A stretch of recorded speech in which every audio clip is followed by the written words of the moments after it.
Mick Parkin's just won his UFC debut. We've got Justin Bernson is fighting on the Contender Series next in Vegas, obviously, which is a pretty big thing. I'm pretty confident Justin, and then he'll get a contract as well in T-Stein. James Hendin's fighting like 3 days after that against Tobias Herrero on Cage Warriors, which is another massive fight. Herrero's meant to be on the Contender Series, but he had visa problems, so James beating him could be in good stead. Perry November against Chris Bungard. That's another big one. That's Cage Warriors Newcastle. Charles Joyner. He's got his second pro fight on FCC. I don't think I'm missing anybody. But I feel like it's going quite good. And then obviously all the amateurs going out and Rise and Conquer soon, and a couple of the pros on there as well, the newer pros. What was that feeling like, mate, when you knew you'd won? Oh, it was amazing. It was pretty good to be chill before it and like enjoy everything. Like nothing like some fights you've had and I can't remember what's happened and you think, I felt like I remember everything that went on, like before, after, even the walk felt like so cool. I was like managed to like have a little second look around and like take it all in, and then obviously when Bruce Buffer was calling, you know, it's pretty surreal really. And then to get the win in front of a very home crowd was like icing on the cake. When you went back into the change rooms afterwards, what was the response from the coaches like?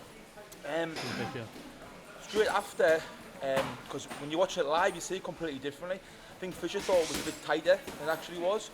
A few people did, but I spoke to my friends then what else, you know, like you easily won.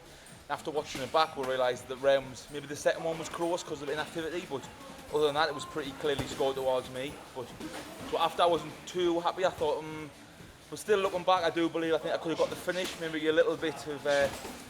I didn't want to like get caught doing something stupid in the first fight, but definitely looking back now, I think I maybe could have pushed the finish for a finish in the second round. But I'm happy to go 3 rounds as well. Like I felt fit in that, to give us a little bit of confidence boost as well. I feel like I was miles fitter than him, so going forward, I'm just going to improve. Going into that, you said you can maybe got the finish in the second. Going into the third round, were you confident that you were ahead on the scorecards? I can't really remember myself being in that. I felt it was like I'd hit him with a few good shots. I was kicking his leg off. I remember that.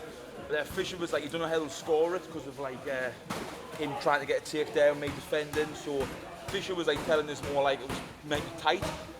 But it was probably better because the second round I definitely took it off a little bit, didn't push the action. So the third round I come out and pushed the action more, and I felt like it was a bit of a better round.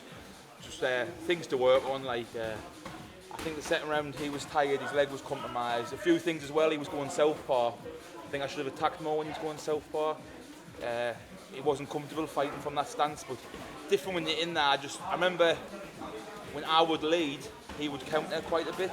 But then when I was waiting to counter him, he wasn't throwing anything. I think he was quite happy just to like coast it out and stuff like that. I think he was a little bit gassed as well. But in there, like I was thinking, he felt okay, you know. He was still hitting those nice shots and that. And I knew he was a great wrestler, but once I wrestled with him, I felt like he's never going to take us down. You know, I thought it was going to be a really hard fight. No disrespect to Jamal, I thought it was going to be a really hard fight. He was going to take us down, be scrambling, getting up. But I felt like it was much easier than I thought it was going to be. Still a few weeks out now, but how's the fight camp going so far? Yeah, really good. I just keep training all year round. So, I mean, obviously, like your approach to it's a little bit different when you have a fight. I feel like everything obviously you go from just having like a general focus of training and trying to improve, and then when you have an opponent, you can start working on more specific things. But really, I just try and, like all my fights, I just try and focus on myself, focus on what I need to improve on. And obviously, the opponent does matter, but they also don't really matter, because I feel like if I do everything right by myself, no one should really be able to beat me, you know, especially not in the regional scene at the moment. Yeah. What do you make of your opponent? His game, like he's obviously there to fight. I think you can tell just from him taking the fight that he doesn't take easy fights, which I like. I think loads of people just take easy fights, especially at the opening stages of their career, because they just want to build their record, pad their record and look good, and then try and sort of fake their way to a big show. But obviously, all respect to him, like he's taking a hard fight. I feel like I'm the same. I always want to fight like the toughest people that I can and the toughest people that make sense. I think in terms of like skill, I think I'm a lot more skilled than him. I think he'll be game and he'll have a puncher's chance, but I think once we're in there, he'll just realise it's like a step too soon for him, and that he's sort of bitten off a bit more that he can chew. But yeah, got to respect him. Like, he's taking the fight and he's game, and he's coming over here to test himself. So respect to him for that. We were saying earlier, you both had your pro debuts on the same card on Almighty earlier on in the year. Did you watch his fight when you? Not at the time. His fight was after yours, weren't it? Yeah. When you had your pro debut. Yeah. So his was straight after. I didn't watch it at the time. I was in the same change room as his opponent, and then his opponent just came in, pissed off, like chucked a chair or something like that. So I was like, oh well, he must have lost, and he must have got finished because they came back pretty quick. But obviously, I've watched it since then. I think he looked good. I think he was just like a better level than his opponent. I think his opponent looked a bit scared to be on the feet with him, and then he caught him with a punch, which made him panic shoot. And then he likes that guillotine. Like, I've seen him in a few fights. If that guillotine's there, he'll snatch that up. Yeah, I mean, like, obviously dangerous, but if you're fighting good people, everyone's going to be dangerous. Like, I fought plenty of dangerous people. I train with dangerous people every day. Like, that's what I like. I like fighting dangerous people. So, yeah. I've heard you say before in another interview or something that at this point in your career, your first few fights, it's just going to be everyone's just going to be trying to take you down because of your kickboxing career. Is that you're still thinking about that? Is that still what you think about going into each fight? Just I've got to defend these takedowns. Yeah. I think even if people like, I think Jordan, he's more of a striker in MMA, but I think when he starts trying to strike with me, he'll feel like a different type of striking. And I think my type of striking, like, no one can really replicate it. Like, no one's got the same body type as me at that weight, and it uses like the tools that I use and how I use them. So it's really hard to replicate it. And I think people realise that when they get in there with me. So I think he'll have to go to his other training, which will be his grappling, and I think that will be his plan B. So obviously I'm prepared for everything. Like, I'd love for it to stay on the feet the whole time, but if he ends up shooting, I'm prepared for that as well. And I've got, the best team around me to help me prepare for any eventuality. So like, we don't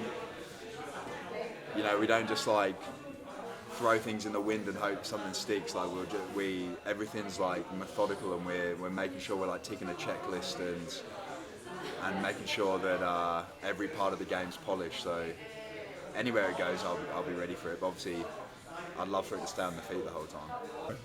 What was your reaction when you got offered the Tobias Arilla fight? Oh, I was buzzing. He's like, in my opinion, at the moment, he's like obviously up there in the featherweight division in Cage Warriors. Obviously, he's really like dangerous opponent. He's got a lot of knockouts on his record. He's got a lot of hype behind him.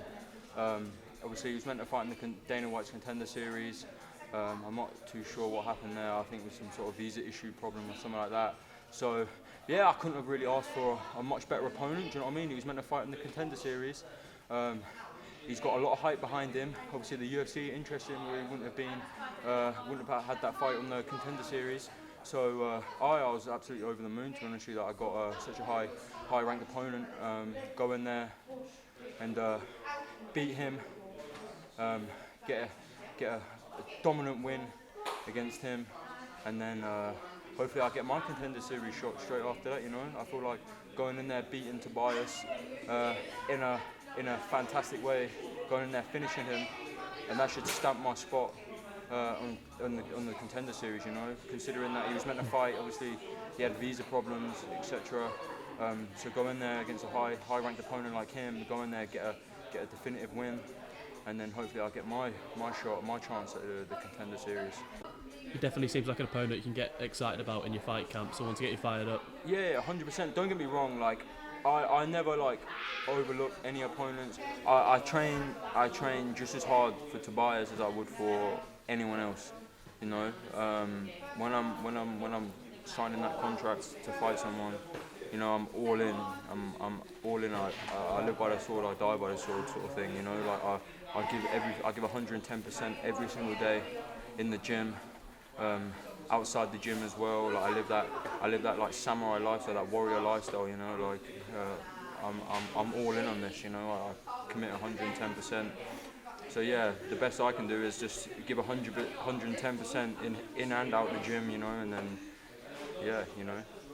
What do you think to the theatrics he brings to his fight, like in the walkout and stuff? Do you find that intimidating or anything like that? Nah, I think at the end of the day, right, the guy's got to do what he's got to do. You know, like if he doesn't sell a lot of tickets, etc., he's got to draw eyes on him. You know, he's got to bring eyes on him, and he certainly does that with his, you know, his crazy walkout. He dresses as like the Ronald McDonald, Ali G, sometimes.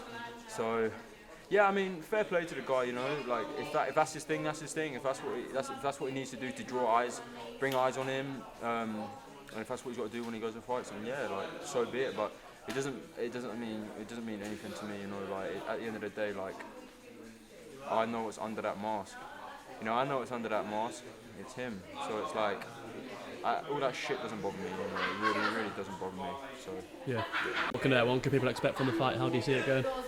I see it going like he's going to come out aggressive, looking for like big fast punches like he always does, looking to like counter lazy shots, and obviously he's going to go in there for finish. But I see myself being too much for him. You know, I don't think he's ever been in there and faced anyone as physical as what I am. I feel like once I get my hands on him, I feel like he'll be like what is this? Like this isn't meant to happen, you know. I feel like he'll get overwhelmed and he'll get stuck when he feels my presence in there, you know. And I think he will start panicking, you know. He's always the hammer. If you watch his fights, he's always good at being the hammer. But the fights that he hasn't done so well in, he was the nail. You know, I'm gonna go and make him the nail in this fight. You know, I'm gonna be the hammer, and he's gonna be the nail. And I see myself finishing him in probably, I'd say, the second round. I think he's going to come out like a bat out of hell, pretty much like he always does. But yeah, I see myself getting a big finish in the second round.